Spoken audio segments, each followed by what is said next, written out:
നെല്ലിയാമ്പതി ജനവാസ മേഖലയിൽ വീണ്ടും കാട്ടാന ഇറങ്ങിയിരിക്കുകയാണ്. ദിവസങ്ങളായി വനമേഖലയിൽ ഇറങ്ങിയ കാട്ടാന പ്രദേശവാസികളെ ഭീതിയിലാഴ്ത്തിക്കൊണ്ടിരിക്കുകയാണ്.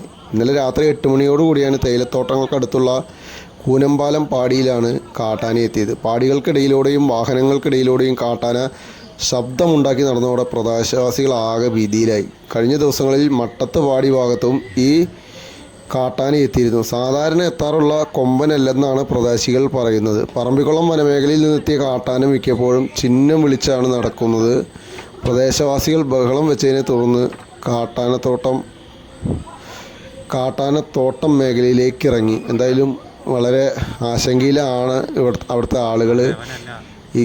ഇവിടുത്തെ മാത്രം ഒരു പ്രശ്നമല്ല കാട്ടാന പ്രശ്നം, കേരളത്തിൽ മുഴുവൻ കാട്ടാനയുടെ ശല്യം വർദ്ധിച്ചു വരികയാണ്. ശാശ്വതമായൊരു പരിഹാരം തന്നെയാണ് കാട്ടാന വിഷയത്തിൽ വേണ്ടത്. ഇതുപോലുള്ള വാർത്തകൾക്കും വീഡിയോകൾക്കും നമ്മുടെ ചാനൽ ഫോളോ ചെയ്യുക. അതുപോലെ തന്നെ സബ്സ്ക്രൈബ് ചെയ്യാത്തവർ സബ്സ്ക്രൈബ് ചെയ്യുക.